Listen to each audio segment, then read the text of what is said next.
नमस्कार. आपल्या स्वयंपाकघरात अगदी सहज सापडणारी जी हळद आहे ती फक्त एक मसाला आहे असं वाटतं का? तर तसं अजिबात नाहीये. ते तर आयुर्वेदातलं एक मोठं सोनेरी रहस्य आहे. चला तर मग आज आपण हळदीचे हेच अद्भुत गुणधर्म उलगडून पाहूया. खरंच हा प्रश्न विचार करण्यासारखा आहे नाही का? आपल्यापैकी बहुतेक जणांसाठी हळद म्हणजे काय? तर जेवणाला रंग आणि चव देणारा एक पदार्थ. पण खरंच एवढंच आहे का? नाही. या पिवळ्या रंगाच्या मागे आरोग्याचा एक प्रचंड मोठा खजिना दडलेला आहे आणि तोच खजिना आपण आज उलगडणार आहोत. हळदीला उगाच नाही स्वयंपाक घरातील सोनेरी औषध असं म्हटलं जातं. तिचे औषधी गुणधर्म इतके प्रभावी आहेत की ती अनेक आजारांवर एका नैसर्गिक उपायासारखं काम करते. माहितीये आयुर्वेदात हळदीला काय म्हणतात? तिला हरिद्रा किंवा कांचनी या नावाने ओळखलं जातं. आणि कांचनी या नावाचा अर्थ काय?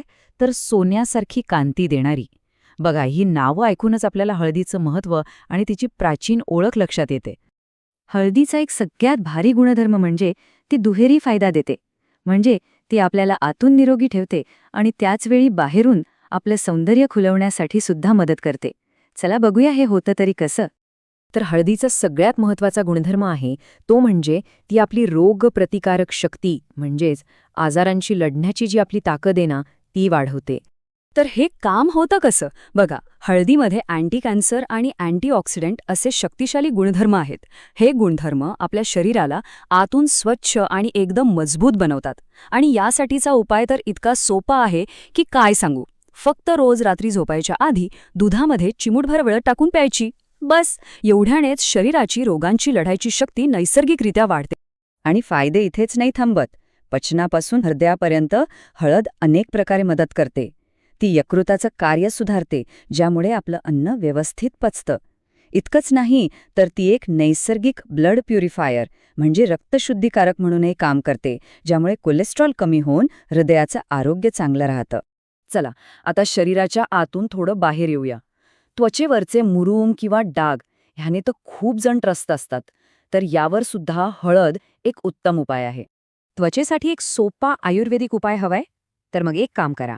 हळद आणि चंदन एकत्र करा, त्यात थोडंसं दूध मिसळून एक छान लेप तयार करा. हा लेप चेहऱ्यावर लावला ना की मुरूम कमी होतात आणि त्वचेचा रंगही उजळतो. यावरून कळतं की खरी सौंदर्य प्रसाधनं तर आपल्या स्वयंपाकघरातच दडलेली आहेत. आता आपण हे बघूया की हळद आपल्या घरातली जी फर्स्ट एड बॉक्स असते ना त्याचा एक महत्त्वाचा भाग कशी बनू शकते. घरात काम करताना किंवा खेळताना थोडंफार लागणं, कापलं जाणं हे तर होतच राहतं. मग अशावेळी काय करायचं? उत्तर अगदी सोपं आहे, हळद. कारण हळद ही एक नैसर्गिक अँटीसेप्टिक आहे. जखमेवर थोडीशी हळद लावली की रक्तस्राव लगेच थांबतो आणि इन्फेक्शन होण्याचा धोकाही टळतो.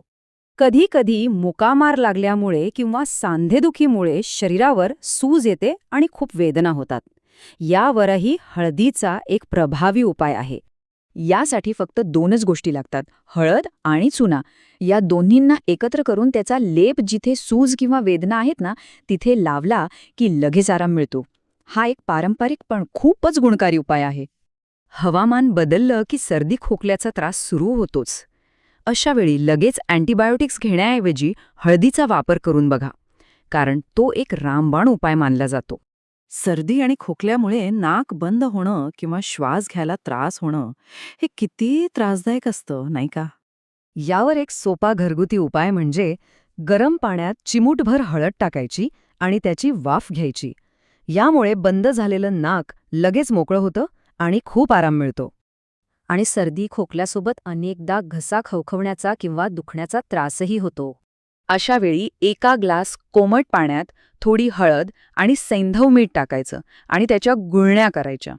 यामुळे घशाला त्वरित आराम मिळतो आणि ती खवखव कमी होते. आता हळदीचे फायदे तर अनेक आहेत, पण ती वापरण्याआधी एक महत्त्वाची गोष्ट लक्षात ठेवणं खूप गरजेचं आहे. ही एक अत्यंत महत्त्वाची सूचना आहे बरं का. हळदीचा गुणधर्म उष्ण असतो, म्हणजे ती शरीरात उष्णता वाढवते. त्यामुळे ज्यांना पित्ताचा त्रास आहे, म्हणजे शरीरात अतिरिक्त उष्णता आहे, त्यांनी किंवा मग उन्हाळ्याच्या दिवसांत हळदीचं जास्त सेवन टाळावं.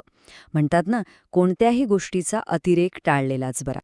तर मग आज आपण बघितलं की आपल्या मसाल्याच्या डब्यातली ही साधीसुधी दिसणारी हळद खरं तर किती गुणकारी आहे. आणि हे तर फक्त एक लहानसं उदाहरण झालं. विचार करा, आपल्या स्वयंपाकघरात अजून कितीतरी अशी सोनेरी रहस्य दडलेली असतील. मला खात्री आहे, पुढच्या वेळी तुम्ही मसाल्याचा डबा उघडाल तेव्हा या पिवळ्या चमत्काराकडे नक्कीच एका वेगळ्या नजरेने पाहाल.